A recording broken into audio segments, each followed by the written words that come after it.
Chapter 1. I will never forget that day in my previous life.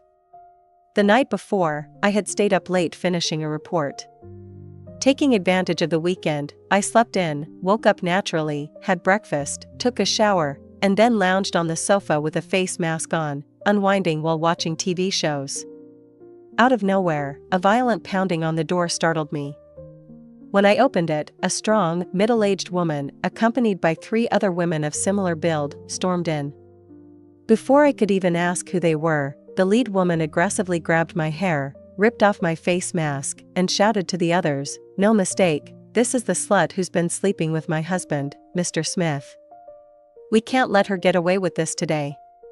Without another word, she started slapping me, over and over, more than 10 times, across both sides of my face.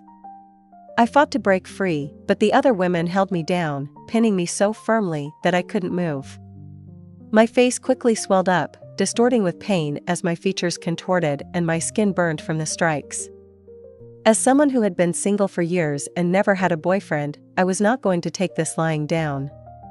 I managed to speak, struggling to form the words, "You've got the wrong person. I don't know anyone named Smith. Let me go." The woman ignored my pleas, pointing at me with fury and sneering, "Trying to deny it now? It's too late. Even if you turn to ashes, I'd still recognize you." She pulled up a photo on her phone and shoved it into my face. It was a picture of a young woman who looked eerily similar to me, dressed in a seductive lace nightgown, grinning provocatively at the camera, while leaning against a man who was clearly asleep beside her. I immediately recognized her as my younger sister, Emma. We shared such a striking resemblance that people who didn't know us well often mistook us for one another. My head buzzed with confusion. When had Emma gotten involved with a married man? Before I could say anything, the woman grabbed my chin, inspecting me with a sneer. "A mistress is still a mistress. Just because you're young and pretty, you think you can seduce men? You're just using what you've got. If your filth didn't affect me, I wouldn't care, but you had to provoke me. It's not just the photos, there are voice messages, too. Constantly pushing my patience. You really thought I'd just sit back and take it?" I tried to defend myself, I didn't. But she didn't even let me finish. Another slap landed on my face, hard enough to sting my skin. She glared at me with venom. "What a coward, can't even own up to what you've done. Don't worry, I've recorded everything." She played a voice recording from her phone, and my sister's mocking voice filled the air. "Auntie, you're pathetic. Mr. Smith says you're like a dead fish in bed, that you kill his desire.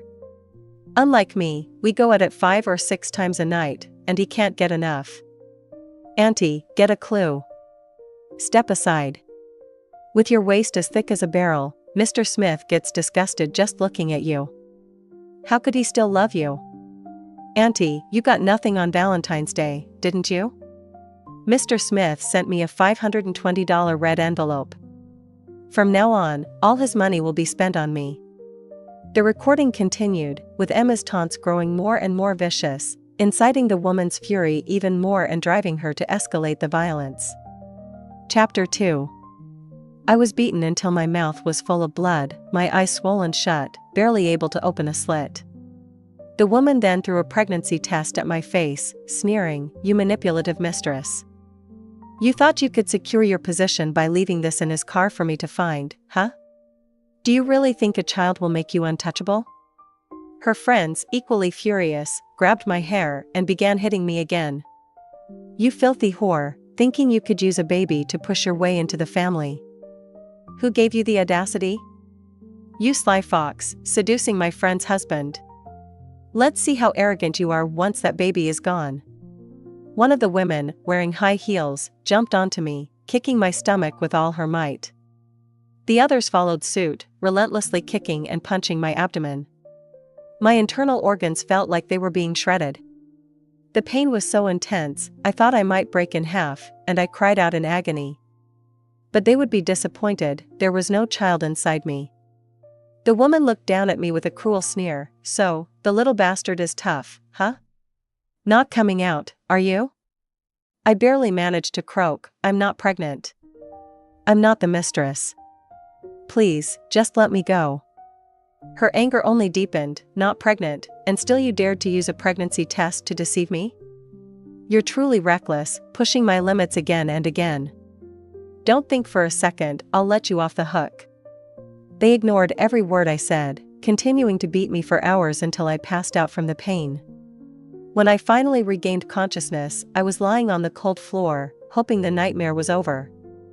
But when I opened my eyes, I saw Emma standing nearby, scrutinizing me coldly.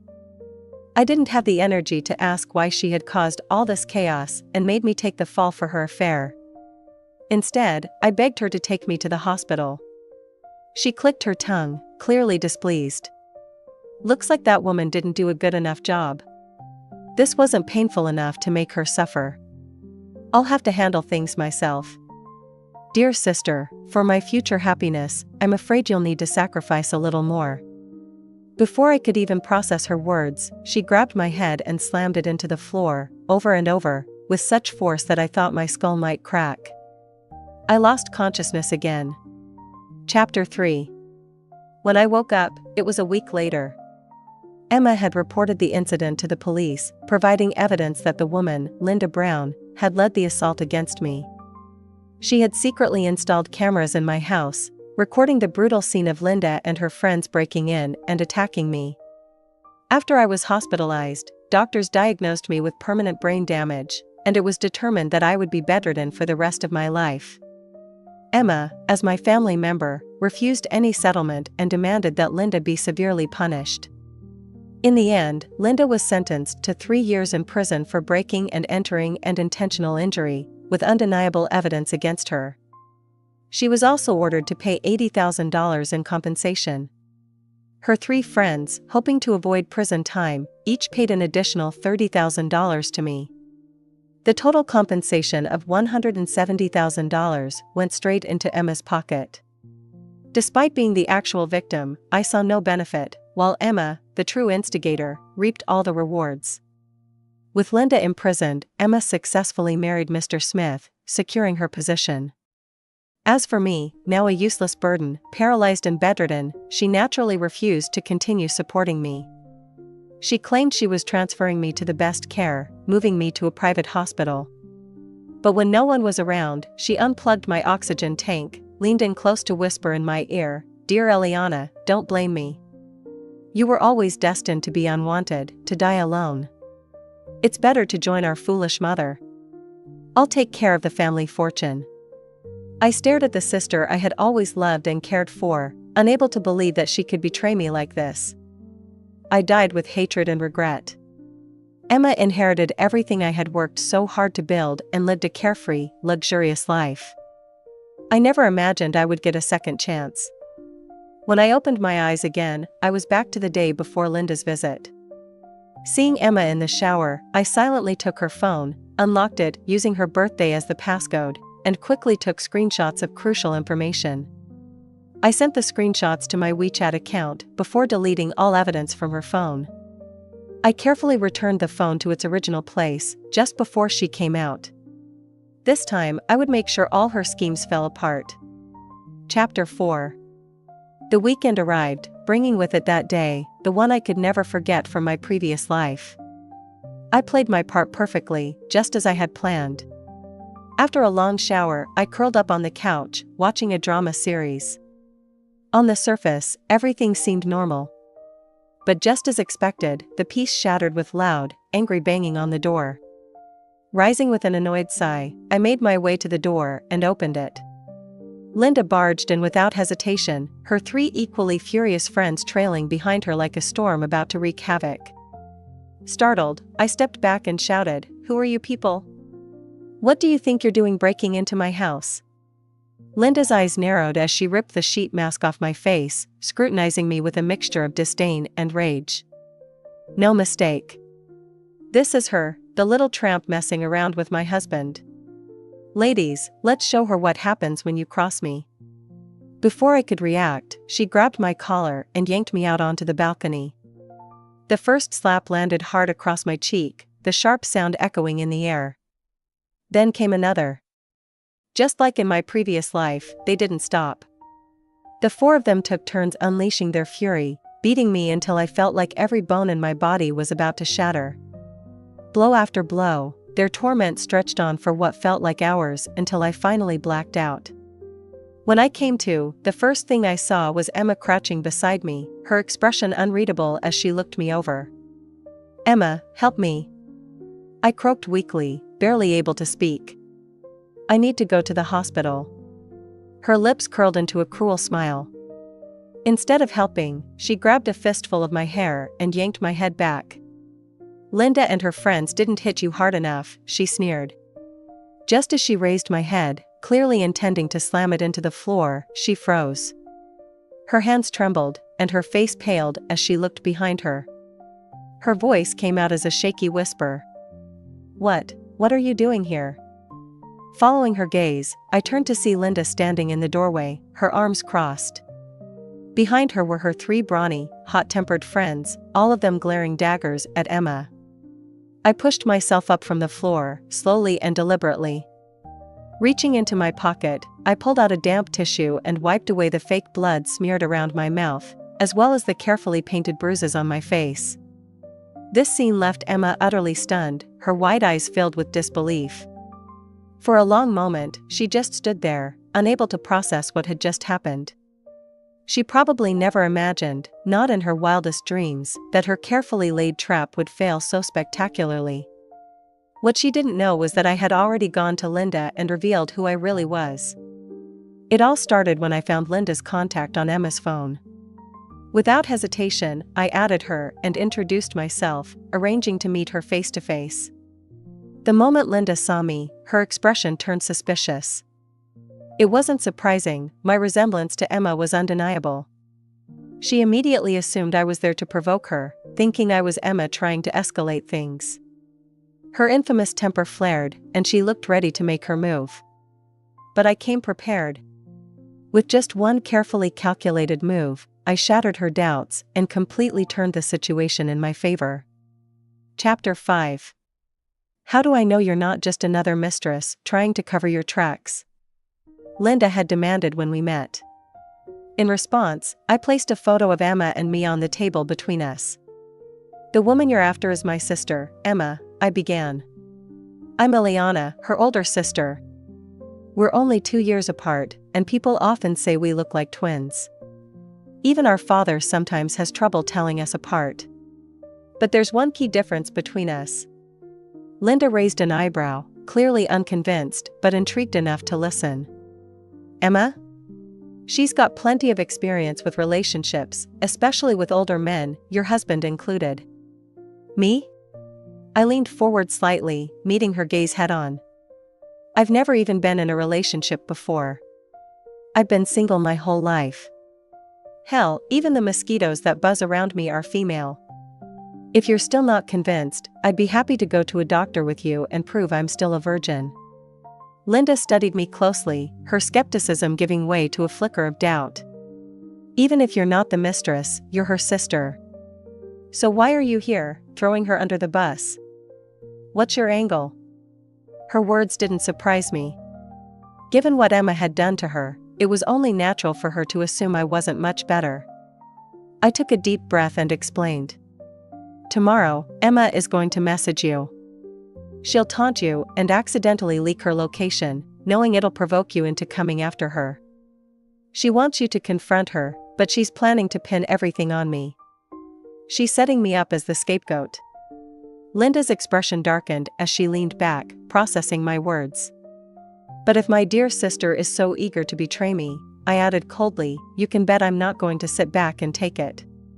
Linda was no fool. It didn't take her long to connect the dots. I saw the tension in her shoulders ease as her suspicions toward me waned. I laid out my plan and asked for her cooperation. It didn't take much to convince her. After all, this was the perfect opportunity for her to get to the bottom of everything. Emma and I lived under the same roof, so I knew her habits better than anyone. In my previous life, I had discovered, too late, that she had secretly installed a hidden camera in the living room clock. Her goal? To capture footage of Linda assaulting me so she could use it as blackmail later. I was certain Emma would be hiding somewhere nearby, watching everything unfold. She'd wait until Linda had left me battered and broken before swooping in to check on me.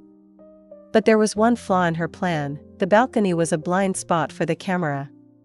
That worked to my advantage. Standing on the balcony, I let out gut-wrenching screams, making sure they sounded as convincing as possible.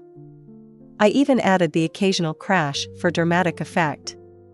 Meanwhile, I sat comfortably, sipping on a cold drink and applying makeup to create realistic-looking bruises. Hours later, Linda dragged my battered body back into the living room. Blood pooled on the floor, actually fake blood I had prepared in advance. Before leaving, Linda delivered a perfectly cutting line for Emma's benefit. "You shameless tramp. Try crossing me again, and I'll make sure you disappear for good." With that, she and her friend stormed out, slamming the door behind them. Of course, they didn't actually leave. They hung around at a nearby cafe, waiting for the next phase of the plan. Sure enough, not long after, Emma crept back into the apartment, thinking the coast was clear. Linda and her friends followed right behind her, bursting through the door just as Emma stepped inside. This time, there was no way for her to wriggle out of it. She was caught red-handed as the real mistress. Chapter 6. I told Linda one thing before she left: whatever she planned to do, it couldn't happen inside my home. But once they stepped outside, she was free to handle things however she wanted. Linda didn't hesitate. She pulled up Emma's shirt, exposing her swollen belly, a bump that made it clear she was already 2 or 3 months pregnant. Any lingering doubts about who the real mistress was disappeared in an instant. With a deceptively casual smile, Linda slipped her arm around Emma's, but her true intentions were far from friendly. Beneath the gesture of camaraderie, she pressed the cold edge of a spring-loaded knife against Emma's side. "Don't scream. Don't resist. Just walk out with us quietly, and no one has to get hurt." Emma froze, panic flickering across her face. She wasn't stupid, she knew that going with them would only lead to disaster. Her knees buckled, and she collapsed to the floor, turning to me with wide, tear-filled eyes. "Please. I know I was wrong. I can't go with them, please, I'm begging you. Think of me, think of my baby. Help us." But her tears meant nothing to me. All I could see was the Emma from my past life, the one who held me down and bashed my head onto the floor without a shred of mercy, her face twisted into a mask of pure rage. Those memories burned in my mind. The pain, the betrayal, the realization that the person I called my sister could be so cruel. That day, with every blow she delivered, she didn't just break my body, she shattered the bond we once shared. There was no forgiveness left in me. I stood there, cold and unmoving, her cries sliding right off me like water off the stone. Linda, clearly running out of patience, tightened her grip and pinched Emma's waist hard enough to make her yelp. "Keep stalling, and I'll cut your damn tongue out," she snapped. The threat worked. Emma's sobs turned to quiet whimpers as she let Linda drag her to her feet. She followed meekly, her head bowed in defeat, her body trembling. As they were leaving, Linda turned back to me, giving my shoulder a firm pat. "Thanks for this, girl. You've been great to work with. Honestly, I didn't expect you to be this smart, or this ruthless. From now on, we're friends. If you ever need anything, just let me know." I gave her a small nod, watching silently as they disappeared down the hallway. And just like that, the nightmare of my past life was finally over. But even as I stood there, a strange heaviness lingered in my chest. The physical pain Linda had inflicted on me in my last life? That I could handle. Bruises heal, wounds fade, and the body always finds a way to recover. What stayed with me, the thing that hurt far more than anything Linda could have done, was Emma. She was my sister, my blood. And yet, she had betrayed me so thoroughly, so deliberately, that I could no longer recognize the person she once was. Chapter 7. Our mother died because of my father's mistress. She wasn't just some shadowy figure lurking in the background, no, she marched right up to our house, pregnant and demanding that my mother leave. Before all that, my mom had a good life. She worked as a clerk at a state-owned company, a steady job that gave her purpose. But everything changed after Emma was born. Emma had been sickly from the start, constantly in and out of the hospital. With no one else to help, our grandparents were too old to take care of a baby. She had no choice but to quit her job and stay home. For my father, this was the beginning of the end. He already held a grudge against her for not giving him a son, and now he saw her as nothing more than a burden. When he was home, he'd nitpick every little thing she did, picking fights just to make her feel small. But most of the time, he wasn't around. He was too busy with work, which I later realized meant spending time with his mistress. Oddly enough, I didn't mind when he was gone. Without him, the house felt peaceful, like a little oasis where it was just the three of us, me, Emma, and Mom. But the moment he came home, that peace shattered. He would yell, slam doors, and turn the house upside down with his temper. And then came the day when everything fell apart. One afternoon, his mistress showed up at our door, her pregnant belly on full display. She demanded my mom divorce him and make room for her. My father didn't try to stop her. In fact, he stood there, silently backing her up. He even told my mom to hurry up and file the divorce papers. My mom was a traditional woman. To her, family was sacred, the cornerstone of everything she believed in. For her husband to betray her like that, to bring another woman into her life and humiliate her so openly, it was too much. Her world crumbled. A few days later, she made her decision. She drank pesticide. I was there in her final moments. She clutched my hand so tightly it hurt, tears streaming down her face. "I'm sorry," she sobbed. "I wasn't strong enough. I couldn't keep your father's heart." Her voice broke as she made me promise to take care of Emma. "She's so small. She needs you. Please, don't let her suffer." I was just a little girl, barely old enough to understand what was happening. But I nodded through my tears, promising her the one thing I could, that I would protect Emma, no matter what. And then she was gone. We hadn't even finished mourning her, her grave still fresh, her memory still raw, when my father brought the mistress into our home. He married her as quickly as he could, eager to start his new life. Within a year, they had a son, the boy he had always wanted. I hated my stepmother with every ounce of my being. In my eyes, she was the reason my mother was dead. The reason my family had been torn apart. But I was old enough to see the truth. With her arrival, my father's already limited attention shifted entirely to his new family. Emma and I became little more than ghosts in our own home. His world revolved around them, his wife and their precious son. We were just leftovers, barely worth a passing thought. If it weren't for our grandparents and uncles on my mom's side, we wouldn't have made it. They paid for our school fees and helped us when they could, but every visit to ask for money felt like a battle I had to fight alone. At home, I took on everything. Cooking, cleaning, and making sure Emma had something to eat. It wasn't much, but it was enough to scrape by. By the time I hit middle school, I realized that if I didn't step up, there wouldn't be a future for us. On weekends and holidays, I started collecting bottles and scrap metal to sell. It wasn't glamorous, but every penny I earned went into a secret stash. I knew my father and stepmother wouldn't lift a finger to help us with high school. One weekend, I spent the entire day scavenging. I walked for miles, scouring every alley and street corner, dragging a bag full of bottles behind me. By the time I got back, the sun was already low in the sky, and I was exhausted. As I stepped into the yard, I saw Emma curled up in the corner, her face streaked with tears. Her leg was bruised and swollen. The skin scraped raw. She sat there hugging her knees, sobbing quietly to herself as though the world had forgotten her. Chapter 8. Dad had taken stepmom and our half-brother to an amusement park, leaving Emma alone. Stepmom hadn't left any food and hid everything high up, afraid Emma would steal it. Desperate with hunger, Emma had climbed on a chair to reach the cookies in the cupboard, only to fall and hurt herself. I was furious and, out of spite, went to stepmom's room and cut up her and my half-brother's clothes. This, of course, caused an uproar.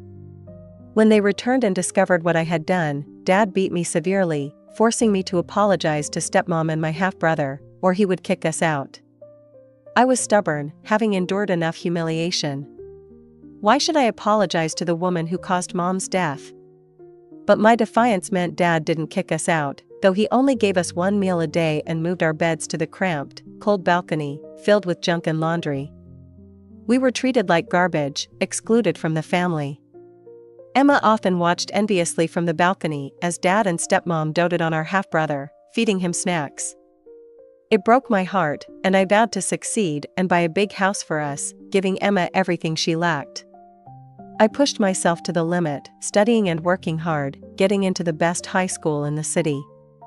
Stepmom refused to pay my tuition, so I relied on school subsidies and my savings to finish high school and attend a top university, funding my education with student loans and part-time jobs. Emma wasn't as academically inclined. After middle school, Dad didn't want to pay for her education. I insisted she attend high school, paying her tuition and encouraging her to go to college. But she had lost interest in studying, barely getting into a third-rate college.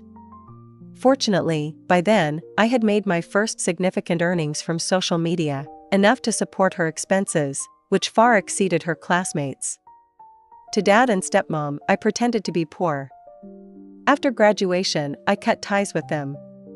I moved to a new city with Emma, focusing on my career and starting a new company, while she indulged in a life of leisure, relying on me to cover her expenses. Little did I know I was raising an ungrateful wolf. This time, I wouldn't let her take advantage of me. Chapter 9. A week later, a pale and weak Emma showed up at my door, but I had changed the lock code, so she couldn't get in. She cried at the door, "Sis, that woman blindfolded me and took me to a shady clinic. They not only aborted my baby, but also removed my uterus. I have no evidence to report them. Mr. Smith avoids me now that I can't have children. I'm penniless. If you don't take me in, I'll be homeless." I spoke through the door, "You chose this path. As a mistress, you must face the consequences. You're an adult now. I'm your sister, not your mother. I have no obligation to support you. Your fate is no longer my concern." She knelt, "Sis, I don't believe you're so heartless. Please, come out and see me. I didn't know that woman would find you. Please forgive me." I firmly replied, "No. Some mistakes can't be forgiven. If you keep causing trouble, I'll call security to throw you out." Her voice turned desperate. "Don't you remember Mom's dying wish for you to take care of me?" Her mention of Mom only fueled my anger. If you truly cared about Mom, why did you do the very thing she despised the most? It's her fault for not keeping Dad's heart, making us suffer. I just wanted to change my fate. I couldn't accept her twisted logic. "Your idea of changing fate is being a homewrecker?" She persisted. "He really loved me. He promised to marry me if I gave him a son. I was so close to succeeding. That woman ruined everything. And you, as my sister, should have supported me. How could you betray me?" I coldly replied, "Having a sister like you is my shame. You clearly never cared about Mom's death. You're no different from stepmom. I should never have helped you." Her anger flared. "Who needed your help? You claimed to stand up for me, but only made stepmom hate us more, making us live on the balcony." Chapter 10. Since that's how you feel, go find them and let them take you in. I called the property management and reported someone causing a disturbance at my door, asking them to send security to remove her. Security arrived quickly and escorted Emma away. She screamed in rage, "Eliana, you're just as bad as that old woman. You've ruined me, but you won't get away with it. I'll be back for you." I knew she wouldn't give up easily, but she was at the end of her rope. There wasn't much she could do. A month passed without incident, and I began to relax. Just as I let my guard down, Emma showed up at my office building after work, bringing our father and stepmother with her. They had never stopped looking for me, but I had cut off all contact with family, making it impossible for them to find me. Seeing me, their eyes lit up like they had found a goldmine. Stepmom, wiping away fake tears, grabbed my arm. "Eliana, we've missed you so much. How could you be so heartless, not contacting us all these years? I'm not your real mother, but your father and brother are your blood. Don't you care about them at all? I heard you started your own company and became a big boss. Are you too good for us now?" Emma, hiding behind stepmom, smirked triumphantly. But I was prepared.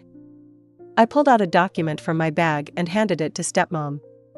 "Auntie, my small company wasn't doing well, so I just sold it.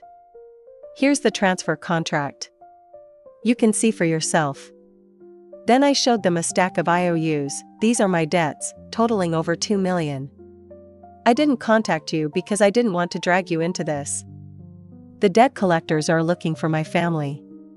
Since you're here, let's go to my place and discuss how you can help me pay off my debts."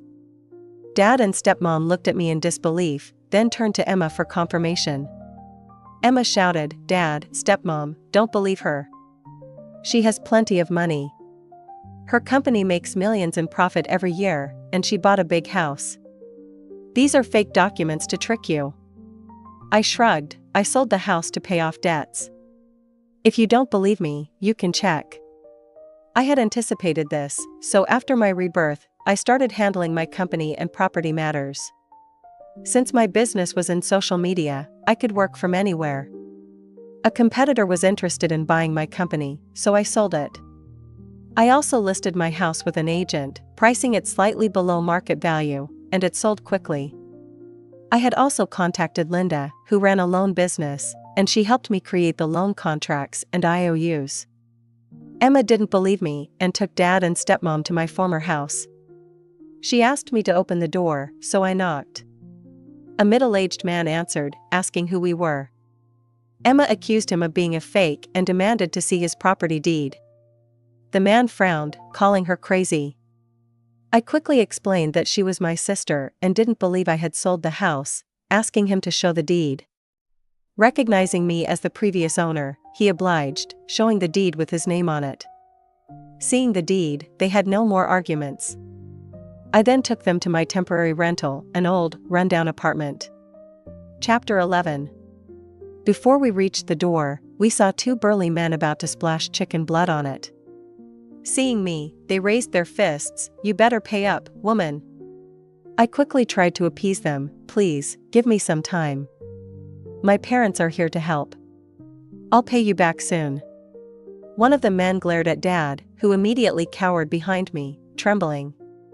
"You have 1 week to pay up, or your parents will be on our list too." The men left, having achieved their goal of intimidation. Inside the apartment, the smell of mold hit us. Stepmom covered her nose, Dad coughed, and Emma was too shocked to speak. I said, "Dad, Auntie, you see my situation. After selling the house, I still owe about $50,000. Can you help me out?" Stepmom's face changed. "We don't have money. Your brother is getting married, and we need money for the dowry and house." Emma glared at me, suggesting, "Why not arrange a good marriage for Emma? The dowry could help buy a house for our brother." I shrugged. I'd be willing to marry, but who would take me with debt collectors at my door? The dowry would go straight to paying my debts. Emma, on the other hand, could fetch a good price. Dad and stepmom looked at Emma. Emma turned pale. "I can't. I had surgery and can't have children. I'm not worth anything. Emma is still a virgin. She can get a better price." How amusing, treating me like merchandise. I decided to push her further. I said sadly, "The debt collectors said if I can't pay, they'll force me into prostitution. If you help me pay off the debt, I'll do anything." Dad's face darkened, clearly thinking it wasn't worth paying my debt. Stepmom whispered in his ear, "Emma should marry. We can find a matchmaker to send her far away." Emma, realizing her plan backfired, panicked. "If I marry and can't have children, my in-laws will kill me. I'll sell myself to save money for our brother." Stepmom tried to soothe her. "We know you're sensible, but that would take too long. Just listen to us. Let's go. Eliana, stay here and pay your debts. Don't drag us into it. They left, dragging Emma with them, ignoring her protests. I watched them leave. Once they were gone, I locked the door and left.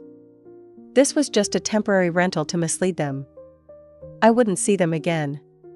Chapter 12. 2 years later, I heard news about Emma. My company was thriving, and I was on vacation in Hawaii, enjoying the sun, when I received a call from Emma. Life had been so good, I had almost forgotten about her. Sis, please save me. Dad and stepmom sold me to a remote village. They found out I can't have children and are going to lock me in a pigsty, forcing me to serve the men in the village. I can't survive. I felt no sympathy. Call the police. She sobbed. I did, but the local police won't help. It's too backward here.